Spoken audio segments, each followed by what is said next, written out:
కోనసీమ జిల్లా కపిలేశ్వరపురం మండలం అంగర గ్రామంలో అల్లూరి 101వ వర్ధంతి వేడుకలు జరిగాయి. ఈ సందర్భంగా అల్లూరి సీతారామరాజు విగ్రహానికి భారత కార్మిక సంఘాల సమైక్య, ఐఎఫ్టియు, అఖిల భారత రైతు కూలీ సంఘం, పీడీఎస్యు తదితర ప్రజా సంఘాల ఆధ్వర్యంలో ముందుగా ఆయన విగ్రహానికి పూలమాలలు వేసి ఘనంగా నివాళులర్పించారు. భారత కార్మిక సంఘాల సమాఖ్య నేత చీకట్ల వెంకటేశ్వరరావు, అఖిల భారత రైతు కూలీ సంఘం జిల్లా నాయకుడు వెంటపల్లి భీమశంకరం, లంకి విజయ్ కుమార్ మాట్లాడుతూ అల్లూరి బాటలో నడవాలని కోరారు.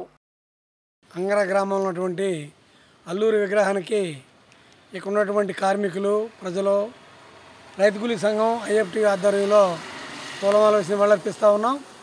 ఈరోజు అల్లూరి సీతారామరాజు ఆశయాలు యువత అంతా కూడా పుణుకుపుచ్చుకోవాల్సిన అవసరం ఉంది. ఈరోజు చూస్తూ ఉన్నాం, నిరుద్యోగం, దారిద్ర్యం, భూమి లేని పేదలు, దరిద్రులు, వలసపోయే కార్మికులు, ఈ విధంగా చూస్తే ఈ దేశంలో తెల్లదొరల కన్నా ఇప్పుడే దోపిడీ ఎక్కువ ఉంది. కానీ ఇప్పుడు ఎవరో మాట్లాడట్లా.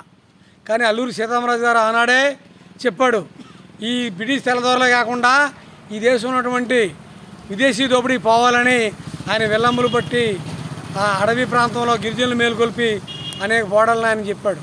కానీ ఈరోజు 76 సంవత్సరాలైనా కానీ ఈరోజు కూడా ఈ దేశంలో పేదరికం పోలేదు, దరిద్రం పోలేదు, వలసలు పోలేదు, నిరుద్యోగం పోలేదు. కోటీశ్వరులు పెరుగుతూ ఉన్నారు, దోపిడీ పెరుగుతూ ఉంది. కొద్దిమంది కోటీశ్వరులు అయితే ఉండి ఎక్కువ మంది దరిద్రులు అవుతూ ఉన్నారు. ఈ ప్రభుత్వాలు చేసే పథకాల వల్ల కూడా ఈ దరిద్రం పోయేలా లేదు.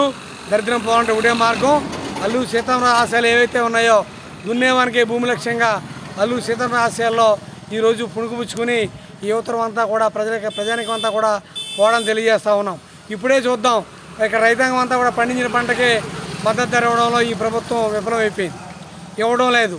ఈ అంగ గ్రామంలోనే 1500 రూపాయలకి తీసుకెళ్ళిపోతున్నారు ధాన్యాన్ని, మిల్లర్లు, దళారులు తీసుకెళ్ళిపోతూ ఉన్నారు. కానీ ఇక్కడ ఈ ప్రభుత్వాలు ఏం చేస్తున్నారని మేము ప్రశ్నిస్తూ ఉన్నాం. అందుకే అల్లూరి ఆశయ సాధనల కోసం అందరూ కూడా పోరాడాలని, ఆ పోరాట మార్గం ద్వారా ఈ సమాజాన్ని విముక్తి చేసుకోగలమని, ఈ దేశంలో విదేశీ దోపిడీని పోగొట్టగలమని ఈరోజు మేము చెప్తా ఉన్నాం. అందుకే మిత్రులారా, ప్రజానికం అంతా కూడా ఈరోజు సమస్యల మీద పోవడానికి ముందుకు రావాలని పిలిపిస్తూ ఉన్నాం.